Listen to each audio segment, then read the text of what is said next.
왔으니 회개하고 복음을 믿으라. 예수님의 말씀입니다.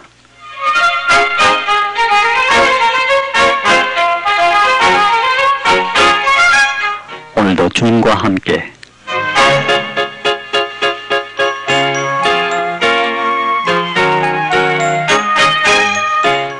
방송가족 여러분 안녕하십니까? 권영범입니다. 오늘도 주님 안에서 좋은 하루가 되시기 바랍니다. 지금까지 서울 극동방송의 주 안에 사는 삶을 들으셨습니다. 지금부터 미국 서부 시간으로 5시 30분까지는 극동방송 미주 제사가 보내드리는 오늘도 주님과 함께 시간입니다. 네, 지금까지 방송 들으신 분들은 아시겠습니다만 매주 목요일과 금요일에는 21세기 제4세계 선교와 역사의 종말을 방송해 드리고 있습니다.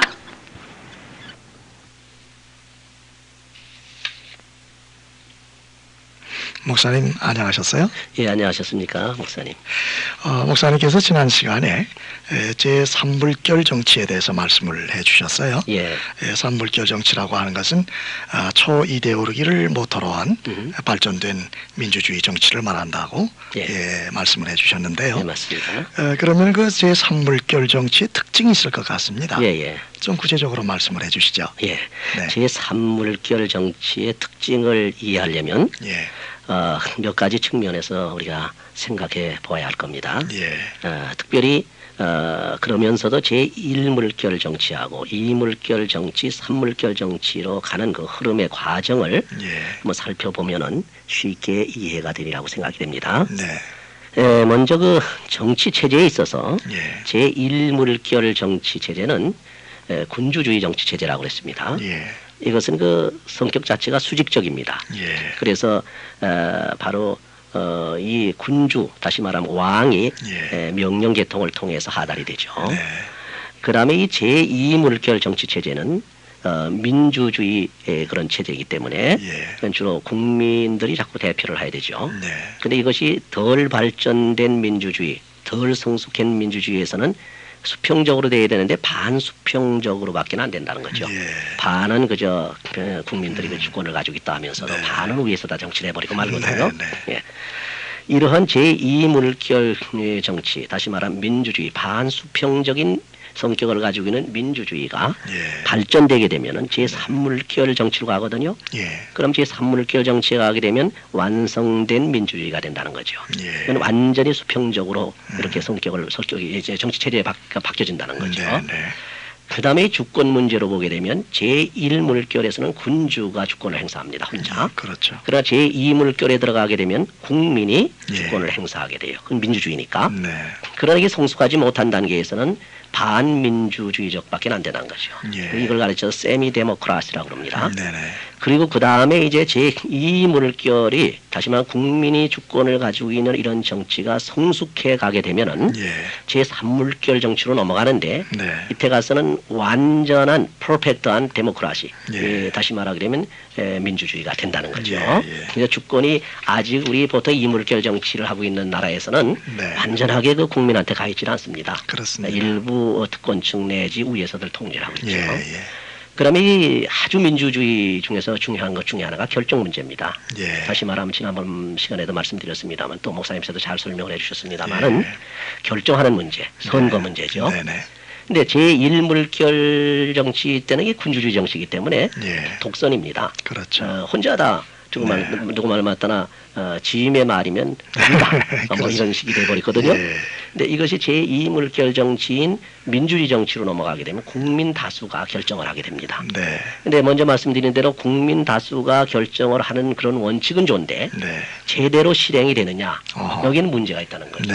아까도 말씀드렸습니다만 여기는 인간의 타락적인 성품 때문에 또 명예욕, 권세욕 뭐 여러 가지 좋지 않은 것들 때문에 욕심 때문에 아주 좋지 아니한 비정상적인 그러한 방법을 운영하다 보니까 타락선거가 돼버리고 결정할 때도 정말로 민주주의가 원하는 그런 결정을 하지 못하고 뭐 여러 가지 이제 뭐 선거에 부정이 나고 말이죠. 여러 가지 많이 나지 않습니까?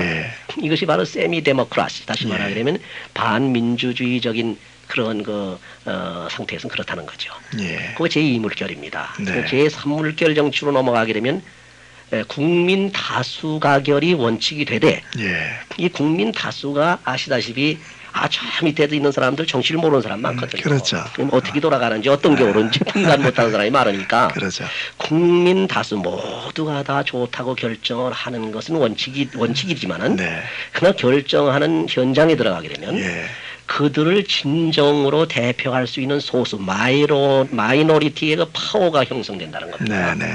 다시 말하면 국민들을 정확하게 대변할 수 있는 국회의원들 그렇죠. 말하죠. 국회의원이나 하여튼 정치가들 예, 예. 이런 분들이 소수 엘리트들이 또는 양심적인 정치가들이 예. 나와가지고 그들이 국민들을 의사를 대표해주고 국민들의 복지와 국민들의 모든 문제를 대표해서 예. 정치에 반영시킨다는 것이죠. 네. 그래서 이제 제3물결 정치에 들어가게 되면 그런 정치가 된다는 것이고 또 그런 걸 또 지금도 열망하고 있고요. 예. 그래서 제3물결 정치는 결정 문제가 국민 다수를 기본으로 하면서도 소수 마이너리티 파워가 형성이 돼서 그들로 하여금 국민 다수를 대변해서 정확하게 결정을 내릴 수 있는 그런 정치 체제로 나간다는 거죠. 네. 그럼 정치 형태로 보면 어떻게 우리가 비교할 수가 있느냐. 제1물결은 1인 독재입니다. 네. 그렇죠. 제1물결 정치는 군주주의 정치니까. 그렇죠. 그러나 제2물결 정치는 직간접 민주주의입니다. 직접 민주주의면서도 간접 민주주의 형태를 취하고 있거든요. 네. 투표할 때 보게 되면 직접 투표하는 때도 있고 또 간접으로 투표하는 때도 그렇죠. 있고 예. 정치 참여도 직접 참여하는 것도 있고 국민이 일일이 다 정치 참여를 못하는 걸 대표해서 국회의원들이 해주고 예. 투표해주고 결정해주고 예산 심의하고 그렇게 나가지 않습니까? 네네. 그런 민주주의입니다. 예. 이 제2물결 정치인 직간접 민주주의가 발전해 나가게 되면 예. 제3물결 정치 형태로 바뀐다는 예. 거죠. 예. 이런 어떠냐 하게 되면 이것은 직접 민주주의가 사실은 이 민주주의의 기본이거든요. 근데 그렇겠습니다. 직접 민주주의를 하긴 해야 되겠는데 말단에는 우리 국민들은 뭐가 뭔지 모르고 지식도 모자르고 상황도 모르니까 네. 우리가 믿을 만하고 신뢰할 만한 그런 대표들 네. 국회의원이라든지 정치인들을 우리가 뽑아서 예. 그들로 하여금 행사를 시킨다. 네. 그렇게 돼야 되는데 그렇게 되는 그 다시 말해 직간접 민주주의 예. 그것이 이제 우리가 바랐던 것인데 그게 제대로 안 된단 말이에요. 네. 그래서 이 제2물결 정치는 다시 탈바꿈해서 다시 태어나는데 네. 제3물결 정치로 바뀌어야 된다는 겁니다. 예. 이 제3물결 정치는 반직접 민주주의라는 겁니다. 아까 예. 말씀드린 것 모양으로 직접 민주주의를 이렇게 반 정도로 이렇게 활용을 하는 거예요. 중앙에. 네, 그래서 아까 말씀드린 대로 진정한 대표들을 선발을 해서 그들에게 맡기고 그들은 양심적인 정치가 되어져서 진정으로 국민들의 의사와 원을 예. 다 들어서 예. 반영시킬 수 있는 이런 아주 그 성숙한 민주주의가 된다는 거죠. 예. 이것이 제3물결 민주주의 정치 형태라고 그러죠. 네. 그래서 제3물결 정치 원리에 대해서 그 엘빈 토플러가 예. 미래주의자죠. 네. 미래학자입니다. 미래학자, 예. 미래학자들이 몇 사람들 여러 사람도 있습니다. 예. 이분이 아주 대표적이죠? 대표적이죠. 네. 대학관에 고문도 했고 예. 이분은 세 가지로 요약을 합니다. 예. 제3물결 정치의 원리는 첫째가 소수 세력이라는 겁니다. 이게 어떻게 보게 되면 비민주주의적인 것 같죠? 네. 근데 아까 말씀드린 것 모양으로 그 소수라고 하는 것은 무조건 특권층의 소수를 말하는 것이 아닙니다. 네. 다수의 민주주의, 다수의 국민들을 대신하는, 네. 진정으로 대표하는 그런 소수 세력을 말하는. 이들이 되려면 아주 엘리트가 되어야 되고 양심가가 되어야 되고 그렇죠. 도덕성이 있어야 되고 예. 이들이 되려고 그러게 되면 우리가 바라건대 신앙의 사람이면 얼마나 좋습니까? 영적인 사람. 그렇죠. 영적인 사람. 아주 정말 하나님을 예. 두려워하고 백성들을 사랑하는 예. 그런 사람이 돼야 된다는데 이분들은 거기까지 얘기는 안 하겠지. 물론이죠. 어쨌건 아주 다수를 대변하는 소수의 세력이 형성된다는 거죠. 네. 그 원리입니다. 두 번째의 제3물결 정치의 원리는 반직접 민주주의라는 거죠. 네. 세미 데모크라시죠. 예. 이건 지금 말씀드린 대로 직접 민주주의를 하되 이것을 우리가 한다는 게 다시금 소수에게 위임을 하는데 그 예. 위임하는 과정에 그냥 막 네 멋대로 무슨 당신 멋대로 행사하셔가 아니고 진정으로 우리를 대신해 줄 수 있는 신뢰할 만한 정치가를 뽑아낸다는 거죠. 네. 그런 이제 민주주의를 말하는 거죠. 예. 마지막 세 번째는 결정권의 분산입니다. 네. 다시 말하면 결정권이 중앙집권 내지 특권 쪽에 있었는 것이 이제는 모든 그 각 기관들한테 지방으로 지방으로 분산되고. 지방자치제가 잘만 되면은 그게 네. 아마 좋을 겁니다. 네. 그러나 그것도 우리가 타락된 인간으로서 믿을 수 없는 게 예. 어떻게 운영하느냐. 네. 그게 문제. 오히려 더 부패할 수도 있습니다. 예. 지방에서 그 네. 자기들 멋대로 이제 행정을 하니까. 그렇겠죠. 그러나 우리가 어떠한 그 시스템으로 봐서 또는 어떠한 그 체제로 봐서는 지방 분권화가 되어야 된다는 거. 네. 이것이 이제 21세기 민주주의를 건설하자고 하는 엘빈 터플러의 제안이거든요. 예. 그래서 제3물결 정치는 이념을 초월합니다. 예. 모든 것에 조화를 이룹니다. 예. 그래서 통합주의 초이데올로기의 물결을 이룬다는 거죠. 그렇군요. 예? 이 제3물결 정치는 인간의 마지막 정치 체제입니다. 성경으로 예. 보면 네. 제4세계의 정치, 경제, 종교가 통합된 네. 세계 단일 정부, 네. 원 월드 거버넌트죠. 예. 이걸 형성하는 방향으로 나가는 그의 과정에 있는 정치 체제라고 볼 수가 있죠. 예. 그래서 이 정치 활동을 비교해 보게 되면은 네. 제1물결과 제2물결을 비교해 보면 네. 우리 한국으로 한번 생각해 보세요. 네. 제1물결 정치는 쉽게 말해 조선 왕국 같은 예. 왕권들, 독재자들. 그렇죠. 뭐 2500년 많이 우리가 볼 수 있죠. 네. 드라마를 통해서 많이 예. 보고 또 제2물결 정치는 대한민국입니다. 네네. 그래서 이제 국민의 주권을 강조하고 나눈 대한민국 한국으로 이제 거듭 태어났죠. 예. 네, 그렇습니다. 이 제2물결에서 제3물결 정치와 비교를 해보게 되면은 아직도 우리 한국은 제2물결에서 제3물결로 넘어가려고 하는 그런 단계에 있는데 아직도 넘어가지 못하고 있습니다. 네. 근데 미국은 상당히 많이 제3물결 정치를 하고 있는 걸로 보고 있어요. 네. 아주 비근한 예를 든다고 하게 되면은 미국에서는요, 예. 일개의 검사가 대통령 목덜미를 물고 늘어질 수 있어요. 그렇죠. 그나마의 스타 검사가 말이에요. 예. 특별 검사, 검사가 네. 클린턴 대통령 목덜미를 물고 늘어져서 얼마나 애를 먹었습니까? 네, 네. 얼마나 애를 먹었어요. 예. 우리 한국은 안 되는 거야 아직. 예. 뭐 아시다시피 어느 검사가 뭐 항명 파동이 일어나가지고 네. 오히려 지금 그 자리를 내놓고 말지 않았습니까? 네. 아직은 이 물결 정치에서 허매고 있다는 거죠. 네. 그러니까 빨리 제3물결 정치로 넘어갈 수 있는 성숙된 민주주의가 돼야 된다는 거죠. 네. 쉽게 또 이해를 돕기 위해서 군사 활동을 한번 비교해 보게 되면 예. 제2물결 군사 활동과 제3물결 군사 활동이 얼마나 차이가 있는 걸 알 수 있습니다. 제1물결과 제2물결이 대결한 적이 있어요. 네. 1898년에 옴드로만의 그 마흐디 전투가 있었는데 네. 그때는 영국군과 또 에집트 연합군 예.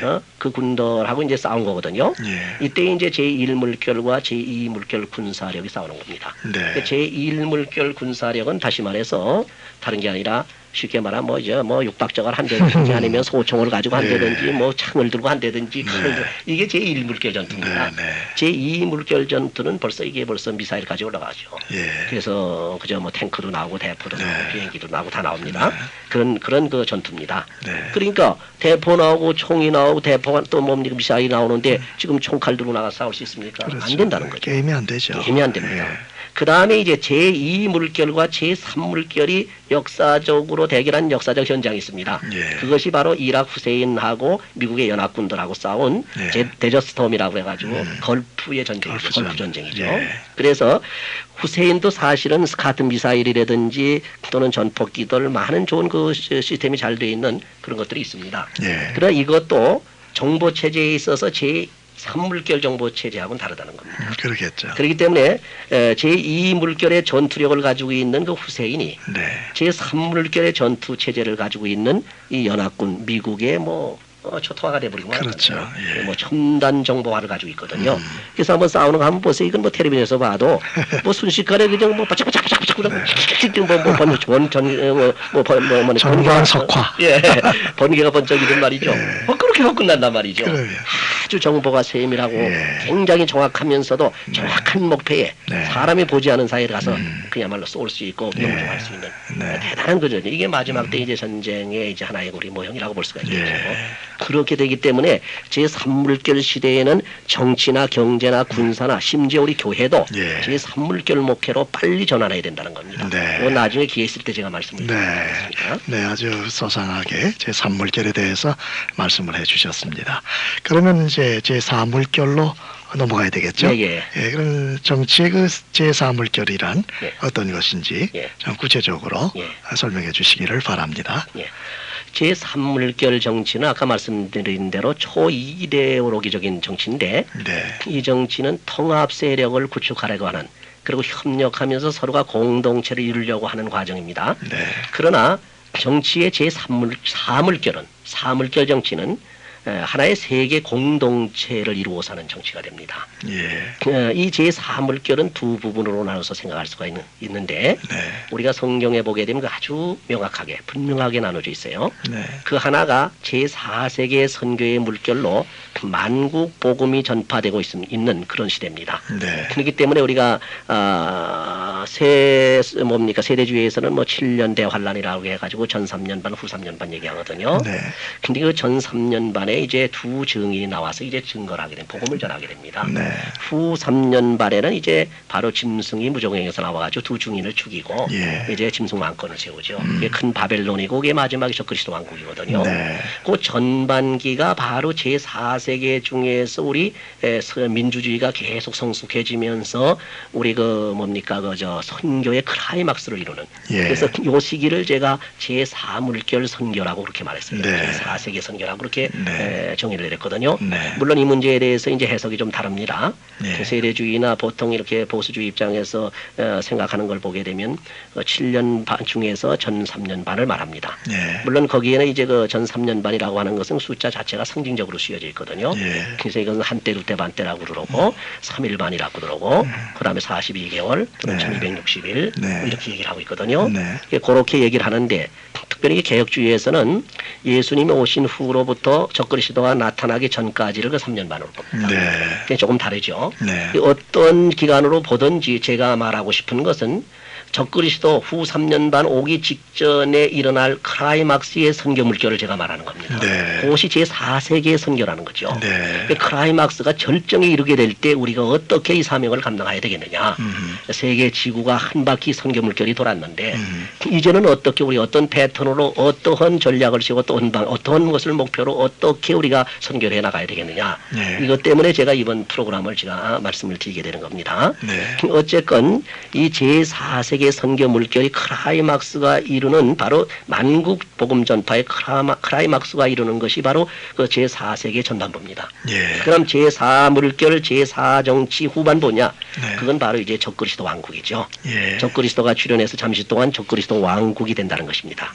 물론 세속 정치인 적그리스도 왕국은 정치, 경제, 종교, 정경종이죠. 네. 이것이 통합된 하나의 단일 정치 체제입니다. 원 월드 거버먼트죠. 네. 이렇게 단일 정치 체제로 이제 나타날 것이고 그 이전에 두 증인으로 상징된 만국 복음 전파운동, 네. 제4세계 선교운동이죠. 네. 이것이 더욱 활발하게 전개된다는 것이죠. 네. 이런 만국의 복음이 마지막으로 세차게 몰아칠 마지막 선교 물결이라고 생각합니다. 네. 그래서 The Last Mission Movement라고 제가 생각을 하는데 예. 이 기회가 지금 오고 있으니까 우리가 정말로 정신 차리고 분발하자 네. 이렇게 생각이 됩니다. 네.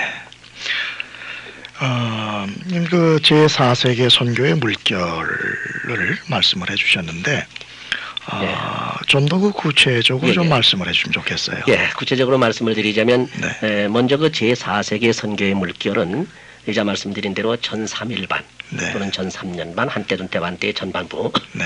이때는 두 증인이 사역하는 때거든요. 예. 이게 전 3일반이라고 하는 건 상징적인 숫자라고 지금 말씀을 드렸죠. 네. 뭐 숫자에 관해서는 이제 성경에 여러 가지로 쓰여 있습니다. 그래서 컨벤셔널 넘버라고 해가지고서 이제 보통 우리 수학적인 숫자, 네. 12지파, 12사도, 뭐 인구조사할 때 그 숫자 그대로 우리가 세는 개념이고, 네. 레토리컬 넘버라고 해가지고 이건 수사학적으로 이제 네. 시적인 그런 의미가 있습니다. 네네. 그래서 이스라엘 백성들이 왜 한참 그 다윗이 성공했을 때 승리했을 때에 사울이 죽인 자는 천천히요 다윗이 죽인 자는 만만이라. 네네. 그래서 하나의 상징적인 숫자지. 그렇죠. 그것이 그 네. 수학적인 숫자가 아니거든요. 그렇습니다. 그 다음에 이제 그 심볼릭 넘버라고 그래가지고 이제 그 다음에 그것도 하나의 상징적인 숫자로서 14만 4천이라든지 12,000 스타디온, 네. 또 성경의 기초에 아주 완전 숫자로 되어 있는 지상에 네. 7자, 7자 네, 숫자가 실수. 있어요. 예. 이런 것들이 심볼릭 넘버입니다. 네. 그래서 이 14만 4천 같은 것도 상징적인 숫자로 두 군데가 나오죠. 구약성도 신약성도를 대표하는. 예. 그러니까 요한계시록 7장과 14장에 나오죠. 예. 7장에는 이제 12지파를 대표하는 거고 또 14장은 12사도를 대표하는 그런 14만 4천이 나오죠. 네. 그다음에 마지막 미스티컬 넘버라고 그래가지고 다시 말하면 신비적인 숫자가 있습니다. 이 숫자는 짐승의 수라고 하는 666수 있죠. 이건 짐승의 숫자는 신비적인 겁니다. 666 이건 그래서 짐승의 수라고도 그랬고 또 사람의 수라고도 그랬다. 그다음에 짐승의 이름이라고 그렇죠. 이것은 신비적인 겁니다. 이런 계산으로 볼 때에 요한계시록 11장 3절에서 6절 그러니까 전 3일반이죠. 전 3일반 동안은 1260일이라고 그랬습니다. 3년 반이라고도 할 수 있고 이때는 권세를 받은 두 증인이 말이죠. 1260일 동안 베옷을 입고서 예언하게 됩니다. 그렇죠. 마지막으로 회개를 외치는 그러한 복음운동인데 주 앞에 섰다가 나가는 두 감람나무 두 촉대라고 우리가 볼 수가 있고 이 두 종이 권능으로 이적을 행합니다. 물과 피와 무슨 피를 내리고 말이죠. 그래서 이 두 증인의 성격으로 보게 되면 모세와 엘리야의 사명을 가지고 있습니다. 그래서 모세의 사명은 물이 피가 되게 했다든지 원하는 대로 뭐 십재앙을 막 내려서 그 재앙을 내렸다든지 그다음에 엘리야 같이 하늘에서 불을 내려서 원수를 죽였다든지 50부장 그렇죠. 그다음에 이제 하늘의 문을 닫아서 비 오지 않게도 하고 비 오게도 했다든지 이건 바로 모세와 엘리야의 사명은 구약과 신약에 나타나는 전체적인 주의 종으로 복음과 율법의 사명을 말하는 거거든요. 율법과 예언 활동을 말하는 건데 복음을 전파하는 것 또는 선교 활동을 하는 걸 말하는 것입니다. 모세의 사역은 율법의 대표가 되는 거 대표적인 것이고 또 엘리야의 사역은 예언이거든요. 종말론적으로 우리가 말할 때는 이 모든 복음을 통합해서 우리가 증거할 수 있는 교회 또 우리 성도들 또는 우리 주의 종들을 주로 말하는 거라고 볼 수가 있겠습니다. 그래서 우리가 두 감람나무 두 촉대라고 그러죠. 두 촉대는 교회를 상징하는 거고 감람나무는 성령의 기름, 성령을 말하는 것인데 성령을 동반한 교회 사역. 다시 말하면 우리 종말의 교회의 사역, 교회의 선교 또는 복음운동, 선교운동 이것이 제4세기 선교운동이라 이렇게 제가 볼 수가 있습니다. 그러면은 그 제4세기 그 그리스도의 왕국에 대해서요. 그 후 3일반이 되겠죠? 네네, 그렇죠. 좀 말씀을 해주세요. 그것도 중요하니까 제가 말씀을 좀 드리겠습니다. 요한계시록 11장 7절에서부터 10절과 13장 7절에 보면 여기 역시 상징적인 숫자로 나옵니다만은 두 증인이 증거를 마칠 때 무적행에서 짐승이 올라옵니다. 그래서 성도들과 싸움, 특별히 두 증인들과 싸워서 그들을 죽이고 이긴다고 그랬어요. 그래서 그 두 증인의 시체가 큰 성길에 방치되어서 사람들이 3일 반 동안 목도하면서 서로 장사도 못하게 하고 두 선지자의 죽음을 기뻐하면서 예물 교환까지 한다고 그럽니다. 이게 3일 반 동안에 3일 반 동안에 이제 결국은 이제 그 짐승 왕권 대환란이죠. 그때 이제 일어나고 3일반 후가 되게 되면은 하나님께서 생기를 불어넣어서 두 증인이 구름을 타고 승천하게 됩니다. 그래서 이것은 그리스도의 부활을 모토로 한 성도들의 부활을 말하는 거고 뭐 그런 것들이죠. 그 다음에 이제 다니엘서 7장 21절과 또한 25절, 8장 9절에서 13절에 24절, 9장 27절, 12장 7절에 보면 적그리스도들이 나오게 됩니다. 그래서 뿔이 나와가지고 질투식하게 뿔이 나와 성도들과 싸워서 이기더라. 그리고 성도는 그의 손에 붙인 바 되어져 가지고서 그야말로 그들에게 패한다고 그랬어요. 한때 두때 반때를 지나게 된다고 그랬습니다. 그때 너무 환란이 심하니까 매일 드리는 제사도 드리지 못합니다. 예배도 못 드리죠. 짐승이 거룩한 백성들을 멸하리라고 그랬습니다.